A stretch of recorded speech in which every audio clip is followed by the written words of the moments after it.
Discover hope and healing from the other side. Welcome to Messages of Hope with Suzanne Giesman. Listen, they're all around you, close as a thought or a memory. Messages of hope. Messages of... Hi, everybody, and welcome to the show. I'm so excited about today because I get to spend time with a very dear friend of mine who became a friend of mine through this work that I do. Sometimes you just have an affinity, a resonance with someone, and you will feel why. Sometimes I've been blamed of being a little bit too enthusiastic, maybe a little childlike, and I think you might feel a little of that same energy in my guest, Karen Crawford. That's her name, but we're going to put a title on the front of that. Dr. Karen Crawford practiced emergency medicine for 20 years, and today she is following her passion, which is not in the emergency room. So many of you, I know, get on a spiritual path and just feel like you're ready for a change in your life, but that takes a big leap of faith. And how are you going to do this? How are you going to make it happen? But your soul is calling to you. That's what Dr. Karen Crawford did. And we're going to talk about that journey and talk about a recent race that she ran where she saw the difference that following this path has really made in just the way she lives life. So without further ado, here's Karen. Welcome to the show. Hi, Suzanne. Thank you for having me.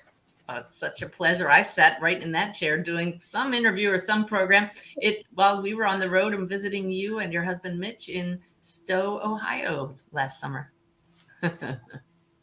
So let's see. I'm going to ask the team where to begin with you. You had a full career in medicine. Have you given it up completely? I initially thought I could do urgent care or telehealth, something like that. The more time that goes between now and when I stopped in June, I'm like, I can't imagine going back. I am having way too much fun. Oh, that's the key. Oh, gosh. So I will tell everybody that you are a very meticulous person. You have been a saver, and so you could afford to make this change. A lot of people, money is the big factor that keeps them from diving in. So we're not going to dive into that, but I know I just wanted to answer that question for people before we went any further. But knowing that financially you could take a risk and follow your passion, you've done that. So what's your passion now? I can say astrology, but it's really anything metaphysical. It's anything that gets me out of that box I was in for well over half my life. What was it like being in a box? I never realized how self-critical I was, how guilty I felt about everything. Just so just not really loving life in a way that I do now. So I have this contrast that I can look at. And just realizing that there's so many different ways you can explore so many different things. And it doesn't ever have to be just one way. And once we start on that path, there's different paths we can shoot off from that. And I think they're all completely valid. So it's kind of like the adventure is there now for me, which I didn't really have before. Wow. Adventure. Yeah. And you're a little subdued to me right now. This is not the Karen Crawford I know. So we're going to get the nerves out of the way. I'm very serious. My friend Vicky notices when I'm serious. I'm very nervous. I'm serious, but so I'll warm up. So there you are, this ER doctor saving lives, and you had a spiritually transformative event that kind of took your life in a different direction. Why don't we go back to that? Yeah, so my dad had some chest discomfort, nothing serious. He did a stress test, and while they were doing the stress test, they turned the camera away from him, and within 3 minutes, he flunked it. So my mom told me they're going to do a heart cath on a Friday. And I'm like, Mom, change it. Don't do a heart cath on a Friday, right? In case anything bad happens. So the heart cath happened. He had 85 to 95% stenosis in all 4 major coronary arteries. Now, I'm not a doctor, but I know that's not good. That's not good. But he passed his stress test with flying colors a year previously. So it's kind of like, but there's some family history and whatnot. So we went up to see him because they were going to admit him on the Friday to do the cath, or I'm sorry, the surgery on Tuesday. But went up to see my dad. He just looked a little off to me. He was kind of gray. And so I'm like, Dad, are you having any chest pain? And he's like, he's a Navy guy. 1 out of 10. 1 out of 10, right? So I hit the nurse button and I'm like, you need to be, and the nurse is like, well, let's put some oxygen on him. I'm like, let's do an EKG. And I saw the EKG. Now, this is not where I practice. This is 2 hours from my home. I saw the EKG. I saw some changes that were concerning. And I went out into the hallway. And as I'm talking about this, I can feel it again. It just comes right into my body. And I said, hey, I'm so sorry to bother you, but I don't like the way my dad's EKG looks. And can you help me? Who'd you say this to? She was like a PA in the hallway on the CV, ICU, whatever it was, or step-down unit. And so they get the surgeon. He looks at the cath, and they realize that when they did the cath, all this nasty stuff got knocked off, and it's going down to his bottom part of his heart. Ooh. So he's like, we're going to take him to surgery at noon on a Friday at this kind of relatively small community hospital, but they have an amazing cardiac program. Used to have an amazing cardiac program. So my dad goes to surgery, and while this was all happening, I felt so guided. Like, I need to do this now. Like, this is the next step. And I just really started to trust that. And it made me really feel like, yeah, I'm a doctor. I might have known to do things, but there was something else that was moving me to be aggressive like that. I don't work there. I didn't know anybody, but I knew my dad had a really good shot at dying. And then when the surgeon came out of surgery, he said, we checked his circulation. He was tombstoning.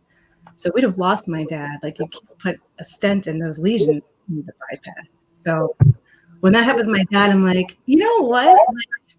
What's really out there? What's going on? Kind of a thing. You know what I mean? And then when I turned 40 is when I really hit the wall with work. Let's step back a second there. To what did you attribute that knowing? My guides. Yeah. Did you know what you knew at that time? You have guides? No. Okay. But at the time. It was intuition. But that's the thing. It was so much more than intuition, because I feel like intuition is like a whisper. This was like, I had to do this. I need to do this next thing. Like, I felt so compelled. Like, it was just crystal clear. And when I was sitting next to my dad, I was holding his hand. I was like, he could really die right now. And like, I love my parents. I think they're amazing. And, we all lose our loved ones at some point. Life is 100% fatal, right? I mean, it's like, it's going to happen. But I just felt like this was such an amazing experience because I got to be part of his care. I got to be part of that to help him. And so, yeah. Okay. So you have this awareness that here you have all this book knowledge and this school training, but something else clicked in there and helped save your dad's life. What was all that? So now, next step. Yeah. And so then I was running marathons, and my goal, I qualified for Boston in 2012. I did not get to run it. That was the year they said, okay, if you qualify by 20 minutes, you can register this week, 10 and then 5. And I made it by 30 seconds. I didn't know it was like, I had to squeeze it in faster. And then the bombing happened. So I just didn't get in. So I've been running marathons. I'm like, it was like the monkey on my back. Pretty much anything I've ever done, I accomplished, right?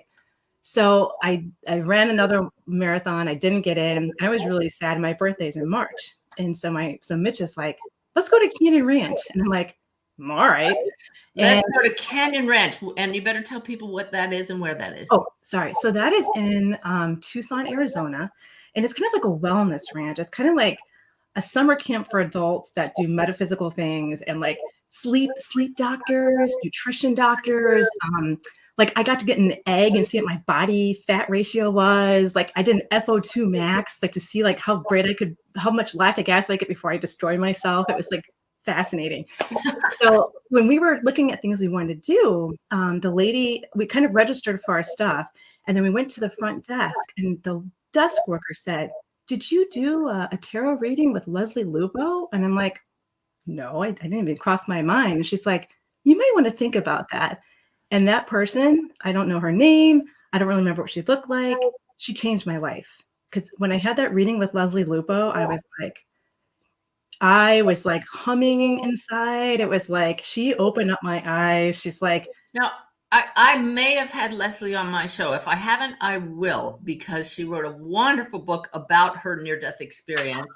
You have it there? I'm not surprised. There it is. Every breath is precious. Yeah. I know I'm mentioned in the book. I ended up doing a reading for Leslie. We kind of did readings for each other, and it was just phenomenal how spirit came through. So I know Leslie, and she's wonderful. So was it the tarot reading that changed her life, or her book, or her, or The tarot reading, because she was kind of like, she mentions Houdini kids. She's like, you're a Houdini kid. You are here to find your light. You have light inside of you. And we all have light inside of us, right? But like, there's a particular mission for me to kind of like have that self-love and then show people how to do the self-love. Like, is that what a Houdini kid is? Because I've heard of indigo children, but I'm not familiar with. I think they're a little bit later of a wave. I think it's all of it is in the sense of a mission or a purpose to help us all realize we're connected in one, and it's all love that unites us. So, and then she's like, you're like Michael Jordan playing pickup ball at like some, inner city playground. She's like, go, like go learn what you need to do. Go tap into this stuff. You know what I mean? And one of my best friends, her name's Emily Telfair. She's a naturopath. We met in college, and she's always been on this path, right? And I think she was just kind of waiting for me to like get there in my own time, kind of a thing. And so it's like all these things clicked. And so then I started meeting people. I started reading books, and I followed the breadcrumbs. And now I'm here talking to the most amazing person in the world. I'm like, how does that happen? It's so cool. Yeah. Did you find me through Leslie's book? Okay, so I read the beginning to the very end. Like, yeah, you were in the appendix. I was in the appendix. Yeah. Oh, yeah. At the very end. Yeah. There's a transcript of the reading that I did for her. So then I know my history with you began when you attended one of my classes, and it was back when I was doing one-on-one coaching by phone and Zoom. And you had a coaching session with me. And I was so impressed because you had all these notes from the class, color-coded drawings. I had never seen a brain that works like yours, so organized, but yet your enthusiasm, your passion for all of this. And I thought, you're a doctor? But even more stunning, just a little side note for everybody listening, you at the time were legally deaf. Right? Right. Well, I mean, so in 2014, I had my first cochlear implant put in. And I think I started losing my hearing beginning of high school. Because when I was playing volleyball, the girls were like, Karen, you need miracle ear. And I'm like, sorry, whatever.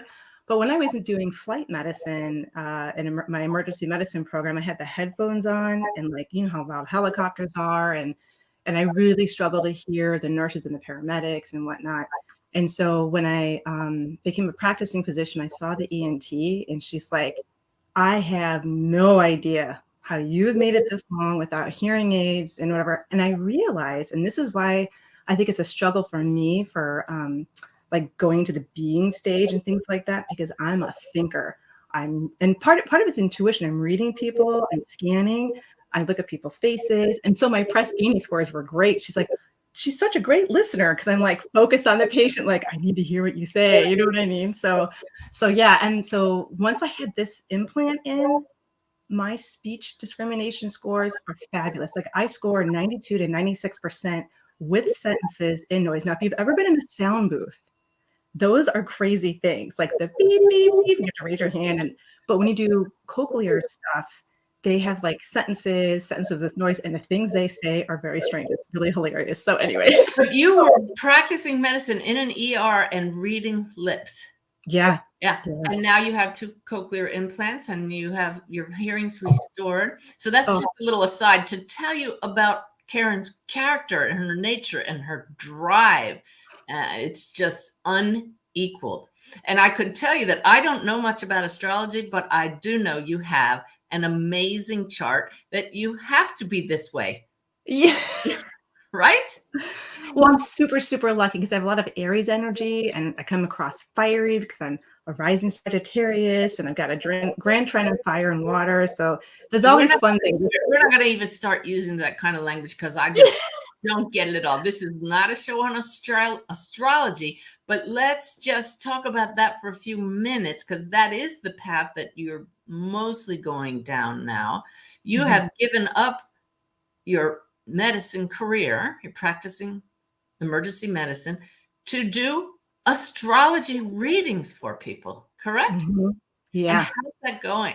Well, before you answer, let me just say, everybody, Karen and Mitch came to visit us last winter, and Karen did a reading for me. She did it offline and then came and reported out these pages and pages of detailed notes.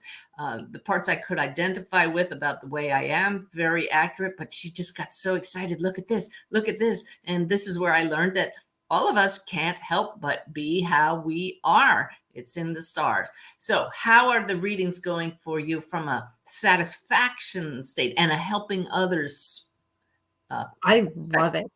I love it because I'm the mirror for the person. Like people can't always see themselves. And so when I'm seeing things in their chart, we talk about it. Sometimes it's a surprise for people. Sometimes they're like, oh yeah, that's me. You know what I mean? And so it's kind of, I find every chart fascinating.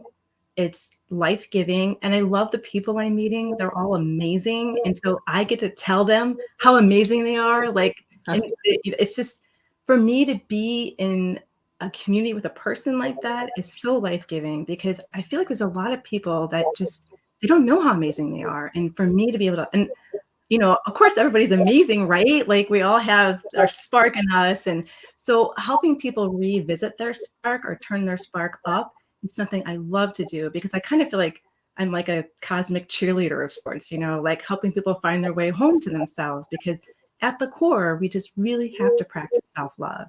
And I feel like there's so many different ways to get there. So if I can be one of the ways that they can, and also there's other things like, you know, gifts and challenges in their charts and things like that we can talk about too, or maybe like the cosmic weather coming up for them. We can kind of look at that as well. So, yeah. So what I find interesting is that I would not have thought of astrology as a healing art. Please, nobody send darts my way. It's just my ignorance to this. I just thought it was information about a person. But truly, what I hear from you is this is another healing practice for you. Yes, I really feel that way. And I also feel like because I am intuitive, I might get things that I say that are different than we all have our own lenses, right? But I want my lens to be open to anything that's going to be helping this person reevaluate their life or give them direction or see themselves in a new way or empower them. I'm all about empowering with astrology. And what I love about you, true to your character, is you didn't just read a book. You have dived in and studied with the best. Big long courses. Everything you do, you find the best teacher for you, and then you really explore it. And I believe you're even teaching astrology now. Is that right? Yeah. So the Debra Silverman School, I did all 3 levels with her, and I just loved it so much. And I think one of the ways you really learn something is by teaching it. So I've been teaching level 1 a couple of rounds, and it's so amazing because you have this little, you know, up to 10 people in this community. And you just share, and each of them sees everybody else's charts. And so you see how that's true for that person, because that's the thing about a chart is it doesn't mean anything till you talk to the person that's living the chart. And that's where the magic comes in. Can't you just feel her enthusiasm? I mean, I don't have that for astrology, and yet you make me want to dive in. Yeah, it's so cool. So, and I know that your husband, Mitch, fully supports you in this. Yeah. So lucky. I am so lucky every day. I'm like, thank you for believing in me. He only wants me to be happy.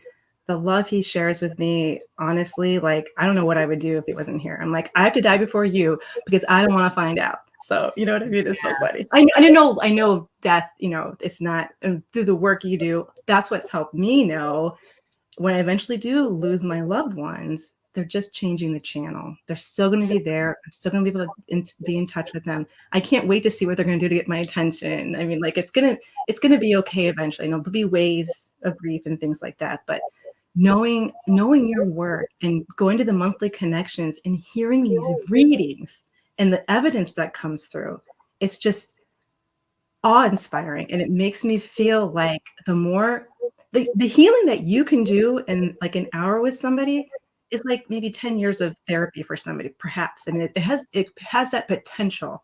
So I just honor that, and I think it's amazing. But you've taken my mediumship classes as well. Did you enjoy any connections yourself? Well, that's the interesting thing, because I'm very logical, but I'm intuitive. But like when I still call myself a very baby medium, because I've gotten some amazing evidence. I didn't feel a personality.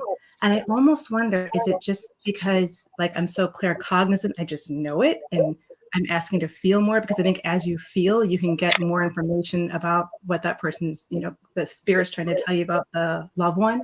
So I'm working on it. Okay, great.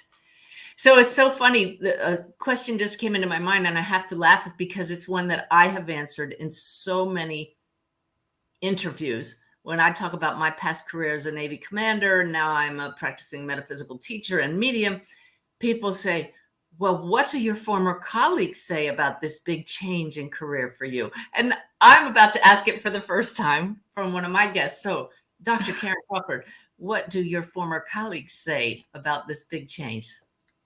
I think they're shocked. And really, this is me coming out of the closet in a sense, because, I think they're kind of surprised, definitely surprised, because I don't come across as, woo-woo or whatever. And not that I feel this is woo-woo or any of this stuff could be woo-woo. But this raises the question, what does woo-woo look like? Well, that's the thing. You know what I mean? I think people that have a narrow experience don't really understand the different ways you can experience getting out of your box, kind of a thing, if that makes sense. Yeah. So yeah. I don't know if woo-woo means you wear tie-dye skirts and carry around a crystal ball. That may be it. But I mean, you and I are pretty woo-woo. And yet, yeah. So I would like to dive into this document that you sent me a while ago. I shared this at a retreat that I led in Boone, North Carolina in September. I shared the whole thing paragraph by paragraph, and it was actually a sacred experience to share your experience of running a half marathon, because it showed the difference that going down this spiritual path has made in your life. You really saw it as you ran the race. And I hope that as we go through this together now, that everybody listening will find hope that they can have this kind of experience. My wonderful friend and radio show assistant, Lynette, wrote, where is it? While running a half marathon recently, Dr. Karen Crawford was suddenly able to see the presence of the souls in those around her. That experience and many other awakenings which preceded it have led to some pretty dramatic changes in Karen's life. So I know that you didn't actually see like a person standing outside the body. So we're going to talk about that, what it's like to see the soul in others. Okay? Yeah. So this is an email you sent me, not to be used in a class or a retreat, not to be used in a podcast, just to share your joy. And so I'm going to read your words and we'll just talk about them. Okay?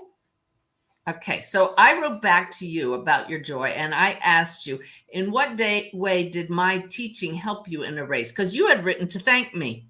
You were giving me all this gratitude for the changes that you saw. So in what way did my teaching help you? And you wrote, first off, while getting dressed this morning, I set the intention that my main spirit guide would run with me. I've never done that before. This is a part of my new practice of asking for help and really fostering a relationship with my guides and angels. Comment. And I actually identified my guide through a run. Like I met them when I was doing a run before. And that's when I feel like I really open up to spirit.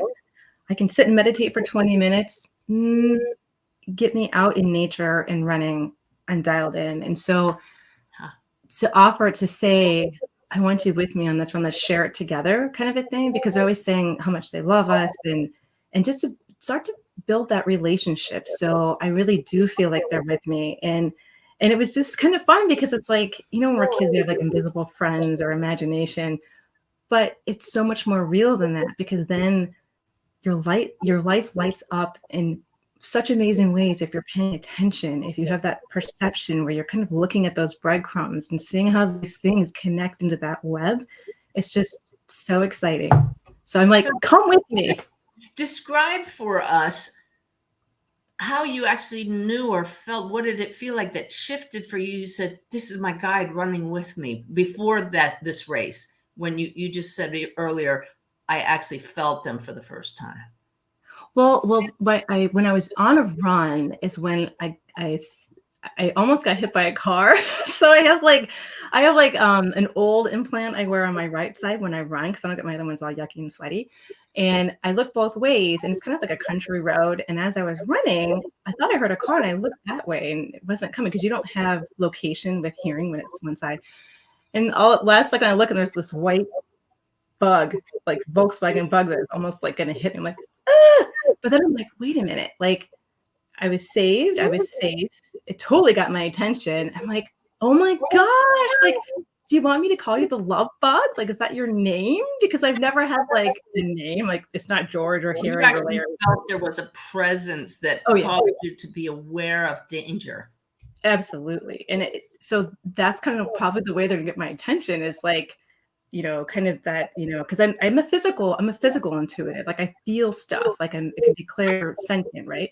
So and so I said, well, if you really want me to call you that, because I'm like super excited, the sign thing, right? Let me see another bug in like the next 24 hours. I'm like, I know these rules. I know how this could happen, right? So, and my runs are always amazing. I find feathers, I see deer, like amazing things happen. So as I was driving home from my run, I see a bug pass me the opposite way. I'm like, oh, that was so fast. And I just knew it. Like, this is for sure. This is it. And I was so excited because like, I have the faith kind of a thing, but I'm not like doing amazing readings and like talking on a regular basis to them. So my story is hope for the people who are like, I play this slang game, I don't get anything. Don't they love me? I feel like nothing's happening. It's happening. You're laying the foundation. Don't give up. That commitment is going to get you there. Beautiful. Mm-hmm. So you started this half marathon, and from the start said, guides, run with me. So that's a huge shift from the past. You said, enjoying my new tool of looking at spectators or runners as a way to pick up on important details as a skill in mediumship readings. Yeah. All right, that's my teaching directly. So how did that work for you in the race? Oh, it's fine, because it was like, when you're running, it's easy to get into that. I think it's almost like a trance state when you're doing these long distances and you're just kind of following the crowd kind of thing. But every now and then I would like see somebody just kind of like spark a little bit. And I'm like, ooh, like, I wonder if this is going on with that person. And if I had to describe them later, what would I say? Like, what snagged me about that person? So that way. If I could just explain what this practice is. Yeah. Sometimes the images we get when we're doing a reading for someone are so fleeting, and yet we want to describe everything we saw. So you were taking one of my practices and said, I'm going to practice just glimpsing the people that I run past and see if I can describe what I saw in that brief little glimpse. So you turned the race into a practice for mediumship. Yeah. I love that. Yeah. You said 10th Street is not the most affluent area of Indianapolis. And as I was running, I saw this older Hispanic fellow sitting on his front porch with a lady. He was in a chair and bundled up. His face was wrinkly and his hair gray-white. We caught each other's eyes, and oh my, the wave of love, recognition, and joy. His face crinkled into this beaming smile. We truly saw each other. Mm. And it, like Lynette just recently talked about the child when she was riding the bike. I was like, oh my God, Lynette, like that's so kind of like what it was like for me. Because when I looked into his eyes, it was just like, he doesn't know me from Adam. There's been runners going all day by there, but I just had this connection with him that just felt so beautiful. And it was so love filled. And I was just like, I want to run up that porch and like high five him, like, thanks for giving me that love boost. And it just like, all those things about that race. And it was like my favorite race ever because it was like, I just felt so much love the whole time, even getting drinks. Okay, we'll get there. We're getting to the love is just starting to build here. But the point here is that's what Lynette wrote in the description for the show. That's what she meant, that you saw the souls in people. Mm. So what would a previous race have been like? Oh my gosh. Oh, I'm 10 seconds off my pace. I suck. I should have trained more. I'm terrible at this. Why am I doing this to myself? I'm not good at running. Just berating myself. You know, when is this going to be over? Like just this negative, like, I can't believe how mean I used to be to myself and how negative and critical. It feels like a lifetime ago now. So look at that. You just showed us how before it was all about you, all inside, and something caused this shift where you were noticing the people, but not just people. You saw right through the people to the soul, from your soul. Wow. I mean, that's a massive shift. So did this just happen over time through practicing these tools that we all teach? And if I can do it, anybody can do it. Do you know what I mean? Like, I'm not special. Like, every single one of us can do this. Every single one of us can live from our hearts and like look for the love, look for the joy. It's right there. Do you know what I mean? And it's like, and you know, it's so funny. You know what, Karen? You're still practicing medicine. Oh, for the soul, right there. Those words, beautiful. I'm sorry I interrupted you. You know what? No. Yeah, no. No. Go ahead. Okay, let's move on here. A little boy had a sign that said, "Hit here to power up," a big star. So I ran over to it and I was like, "Thank you. I needed this," and proceeded to power up. He was so excited. A lady saw me do this and she smiled, and we just had this burst of happiness. You know, like, you know, there's so many families and people cheering on their people, their person, you know, whatever. But it's like such a festival atmosphere, and everybody's just like, and you know, and also this is the first race I ran since COVID. You know, like I hadn't, you know, and part of that too is just, you know, recognizing that how lucky are we all to be here and to be healthy to run, and that we can share in this joy together. And that little boy with this, I love when they make signs. I love when, like, anybody who's ever volunteered at a race, cheer people on. We see you, we love you. Thank you for your spirit, because it really makes a difference to the runners, you know. But you know what I noticed there from what you said during our last comment is you would have been looking at your watch, and anybody that's that concerned about their time would never have taken 2 extra seconds, 3 to 5 seconds, to veer off to the side and high five someone. Amen to that, because I used to be so competitive and focused, and look at all the fun I would have missed. You know what I mean? I know what you mean. Yes, you said, I'm not sure how many hands I slapped or fists I bumped, but it was a lot. Each contact was a boost. Going both ways, no doubt. Yeah. You know, I mean, you're getting boosted, but look at, you're just radiating love, sending out those ripples as you ran. You said walking down the food lane, there was a dude handing out fruit cups. I took one and thanked him for being there. He just smiled so big and gave me a pat on my shoulder. So much love. What I love about this is you remembered every instance of sharing love. It wasn't just, oh, I loved everybody. Every one of those interactions with a fellow soul stood out. You know, and I almost felt like I was his kid or something. Like the pride that he, you know what I mean? It's like we were all a part of something bigger that day. And I wonder if those people felt, I mean, it'd be so interesting to talk to them. Like, hey, did you like get that extra shoot of love when that happened? Like, it's just be so fun to see what they experience, because, you know, maybe I'm high on life too, right? But it was just so magical. I was so great. And that's the thing, is that feeling of gratitude. There's so many things you'd be grateful for. And it's like when you start to really feel that gratitude, it just brings you up. And it brings everybody else up around you, because we are energy fields. Well, if anybody listening isn't uplifted at this moment, they need to do some deep breathing and tune in inside, because this energy is very, very nice. Let's see, you wrote, I talked to multiple strangers friends, and meaning they were strangers, but they were friends, and we all just got along. It renewed my faith in humanity. The race was the common focus, and we were all tuned into that and enjoying our time with each other. And that's something bigger than ourselves that you talked about earlier. Oh, yeah. Yeah.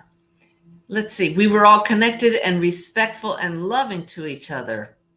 I completely forgot about all the turmoil in the world and just hit that sweet spot with thousands of people today, loving each other so fully with no expectations, just enjoying each other's company and a common goal. And yet, Karen, there were surely many people there who were the former Dr. Karen Crawfords, who were really only concerned about their time and focused inward and did not have that same experience that day. That's true. That's Right? possible. But it gave you a totally different perspective, your attitude. Yeah. And, for people that are kind of like that, my hope is that they do find that eventually. Like, and we all have our own, we're all at different places. So we're just here to walk each other home. So just holding that, if this is something that you want to work towards, you totally can get there. Just even that idea of, gosh, I want to live a joy-filled life. So let me see. I'm going to make a note here. How do we get there? All right. We'll talk about that at the end. How do people run their best race metaphorically, meaning live life to the fullest and see it with this joy instead of being inwardly focused on, am I being successful? Am I meeting my goals? So I made it that in your head. All right. So let's see.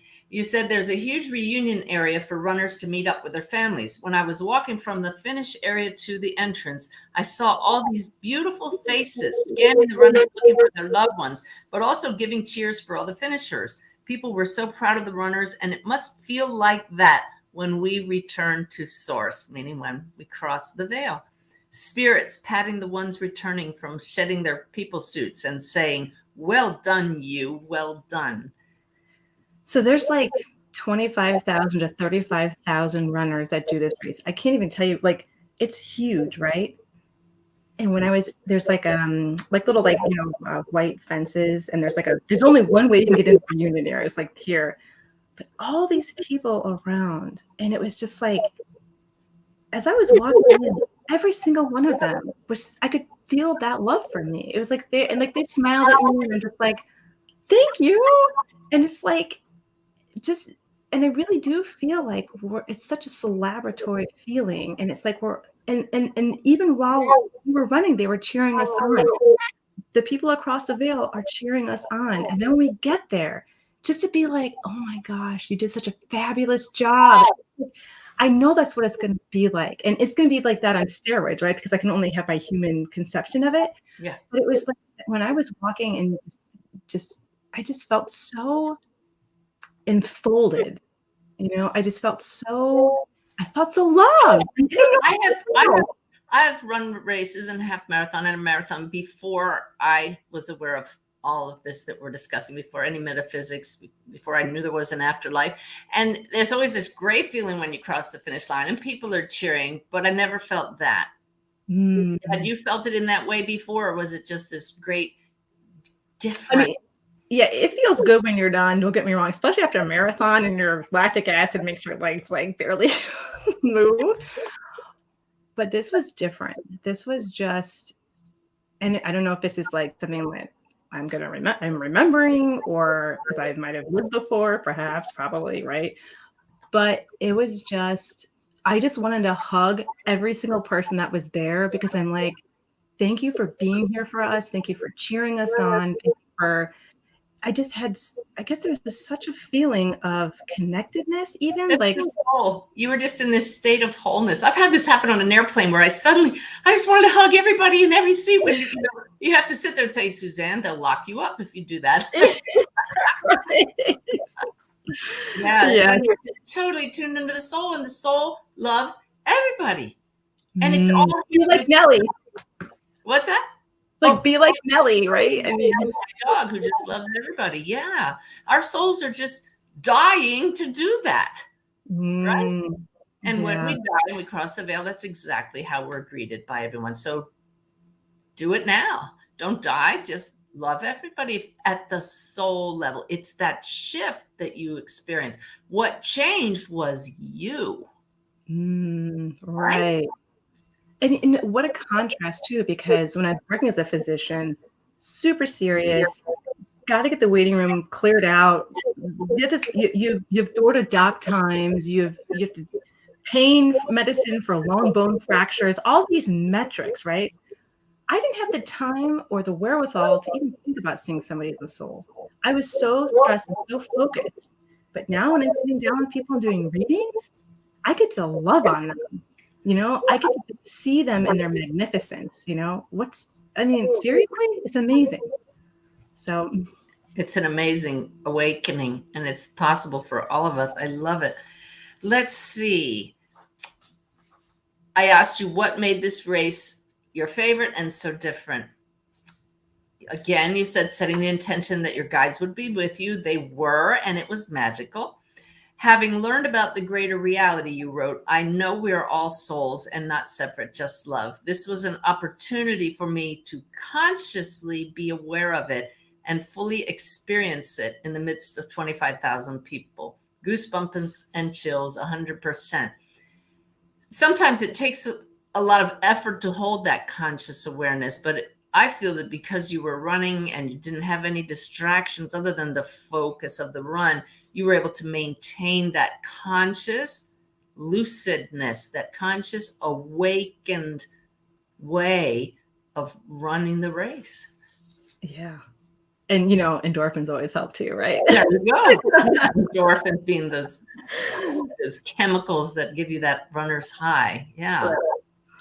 This is a good one. You wrote, my thoughts were positive, so I was positive. Go figure. Right. And, Max Planck said, when you change the way you look at things, the things you look at change. And when I had that quote, I wrote it down and I'm like, that makes so much sense to me. It's about perception. It's about what are you focusing on? How are you seeing it? Is there a way you can reframe something? There's all these different ways that we can open ourselves up to a new way of looking at something so we can change our lives, because that's how you're going to change your life. You're going to change your energy. You're going to change your life. Yeah. You're already answering that question. How do people get to that place of joy? And that's one of them right there. Just be aware of your current perception and change it. Okay, well, more on that in a minute. We're getting to the bottom of your list here. You say, I was running with joy in the variety of forms we experience with each other and ourselves. You capitalized joy, so joy being the name that I and many others call source. You knew you were running with source as source in expression, and everybody around you was joy. Oh, yeah.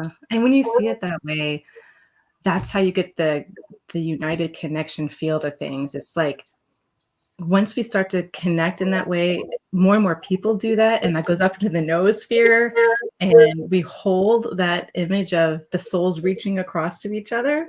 It's going to shift everything. Yeah. I really believe that. So I can hear somebody right now, of the people watching live. I heard a thought just now. Yeah, it's easy to be positive when you're in a race and everybody's all joined together with a common purpose, a common goal. So how do you carry that, seeing the soul in others, when you've just finished an election and the country's divided, or when you've just done this or that? Like, we're not going into politics, but I'm just giving an example. Any example would do. When we're not all in that common shared purpose, how do you continue to see the souls? Well, I think, obviously I'm not living in a state of bliss all the time. And I think nobody can expect to do that unless maybe you're in a cave and, you're like a Buddhist monk or something or whatever. But I think that if we at least start at the level of, what am I really thinking? Your thinking creates an environment in your body, and that affects your energy. And so I believe in being an energy steward. So maybe I'm not seeing a soul right now, but I'm looking at my energy and saying, oh, why am I thinking that? That's so negative. Aware of it, and then shifting it. And I don't even know how many tools you have for that with like the crossbar technique and, letting things flow through you and like the car wash or chakras. I mean, literally on your webpage, people can just go to that, and starting to see people as a soul is doing these different techniques. And maybe not everyone's going to resonate with you. That's why there's so many. So each one of us, because we're all special, we're all different. We all take in information in different ways. So, just being aware of what you're thinking and then reframing it or shifting your energy or finding ways, because, the more that we can be the light and feel the light, the more the light is going to shift everything. So shifting it. Yeah. You've just given me the perfect intro to give people the big news that for iOS phone users, people with Apple phones, my new Awakened Way app is now available. Anybody with an Android, it will be ready any day now. Maybe by the time you're watching this, if you're not watching live, you can go to Google Play, but go to the App Store, type in Awakened Way. You can get there through my website. You can see it on the banner here. But I know you were one of our testers for the app, Karen. I loved it. The tools that Karen just mentioned are all accessible right on the app. Ways to meditate, free gifts. The whole thing is free. But check out Awakened Way or go to Apple Store, just to enter my name, and you'll be able to download that for free. You just mentioned a whole bunch of the techniques that are all accessible through the app. So you wrote, the growth I've experienced over the past 2 years has been dramatic. This race happened to show me the sharp contrast as I clearly remembered the way I was versus the way I am now experiencing the world. Therefore, all the gratitude and love I'm sending your way. Yeah. So the way you were, does Mitch see a difference in you? Oh, yeah. Oh, yeah. I mean, before I would go into my shifts even, I would just get really nauseated, and I'm not really good at faking anything. Like I'm pretty whatever. So if I'm feeling sick about something, but yeah, he's noticed that I'm running for fun, that I'm having fun in so many other things, that like I'm not taking myself so seriously. Even just how we have our dog Izzy, and I just feel like animals can really open your heart, and just loving on her. I really think I'm sure he would say that I am way different than I was even just a couple of years ago. And obviously in a good way. I've not gone crazy. I'm not drinking any Kool-Aid. I'm just like, you know what I mean? But I feel that your soul called you down this path and you answered. You couldn't help it. And I feel a lot of people listening or watching know that calling and aren't quite sure what to do with it. What do you say to that? I would tell you, so this is a Marie Manucherry thing.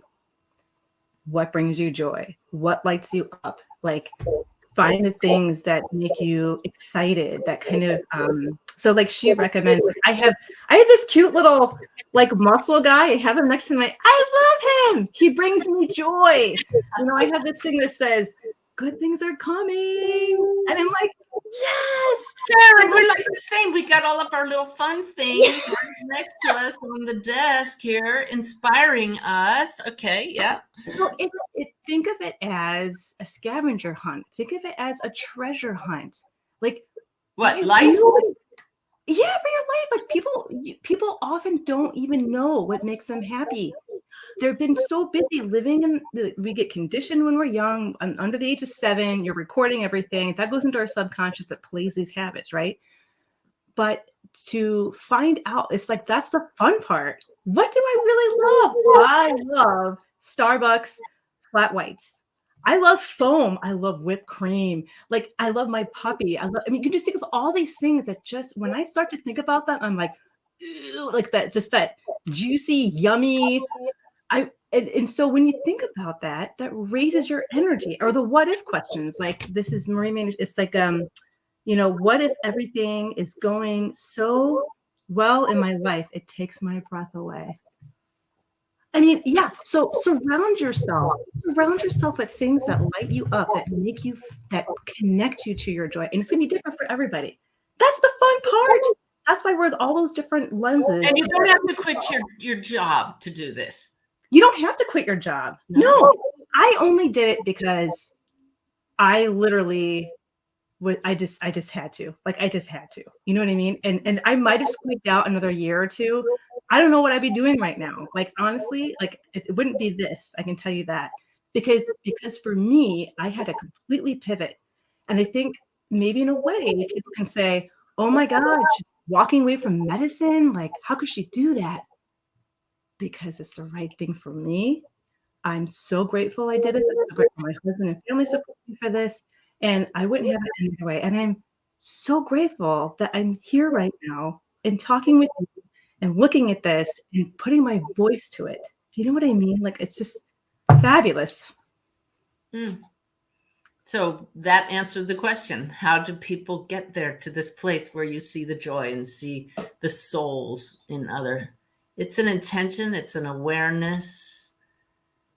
It's part of your very being in your life right now. I know it is, because that's how I live it too. And I just see it in you. So what does that look like to live that way? I have this book and I write down the magical, amazing things that happen. And at first it was like once every 2 or 3 weeks or something.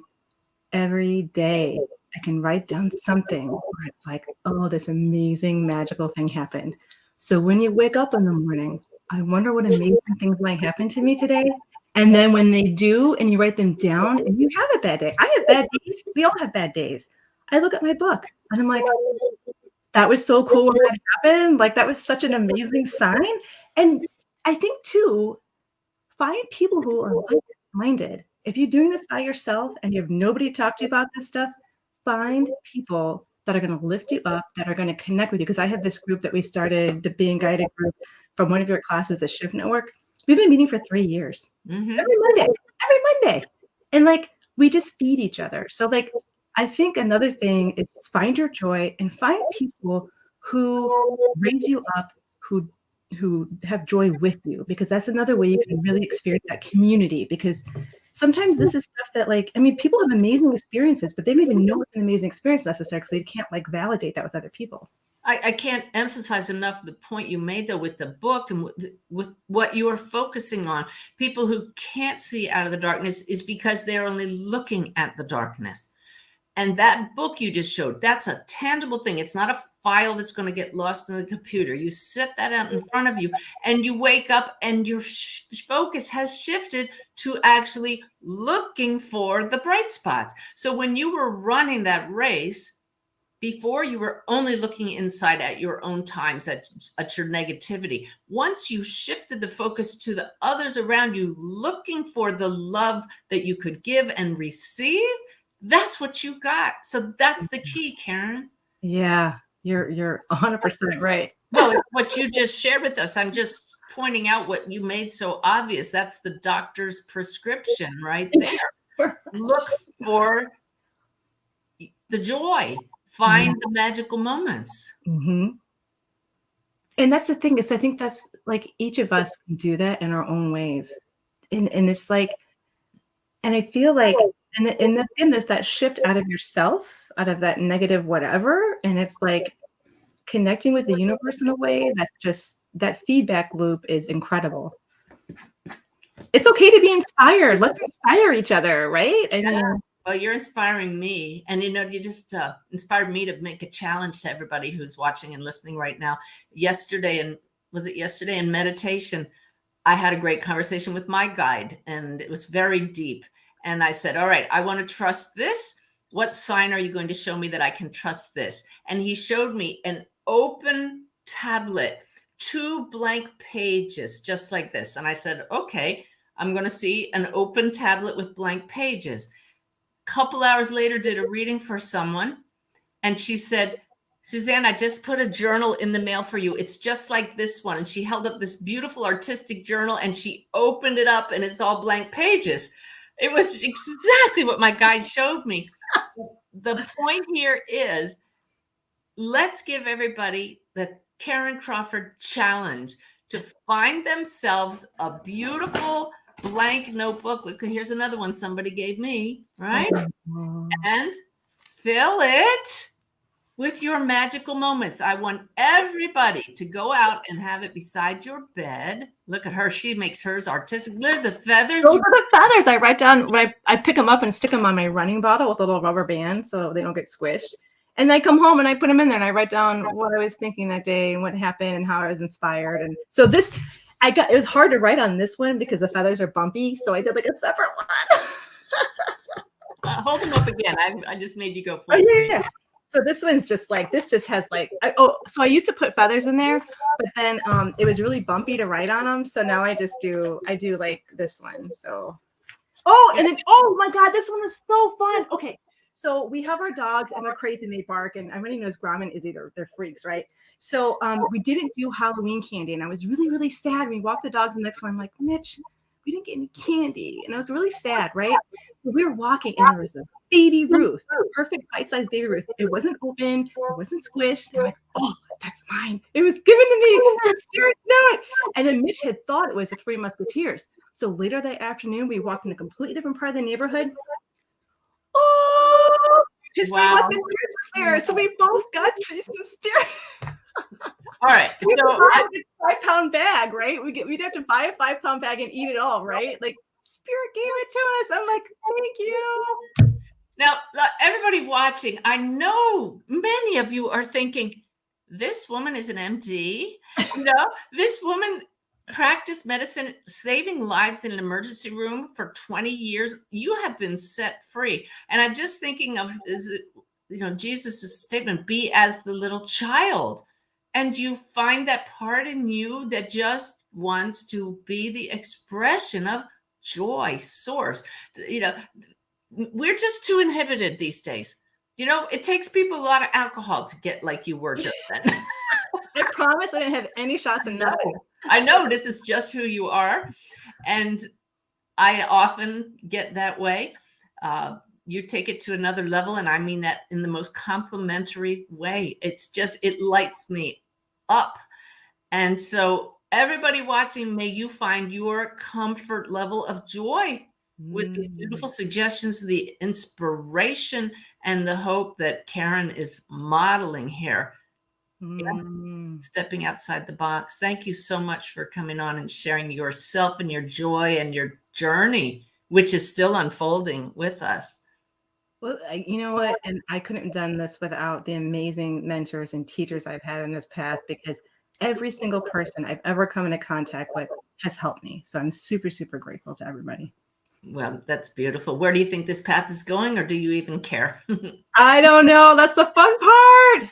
My goal is I want to, when I die and I go across the veil, I want to be so proud that I was a part of love while I was here. I kind of remembered that, and I could help people remember, and I walked people home, that I was somebody who just, could help people feel better about things and connect with that healing. I don't know what I'm going to end up. I mean, it may not just be astrology. I mean, who knows what's in store, but I'm going to have fun finding out. That's the joy of it. Who knows? No doubt. And I just know you have inspired so many people today. And I thank you so much, so much. Everybody, be sure to check out her website, stardust.guru. No .com. It is .guru. Stardust.guru. Find out more about Karen. We love you. Thank you so much, Karen. You. Absolutely beautiful. And we love all of you for being part of this journey with us. Got some great hints today, some great suggestions, how to find the joy, bring it back into your life, let your soul express itself. So come on back and join us for future episodes. Have a great rest of the day. Bye-bye.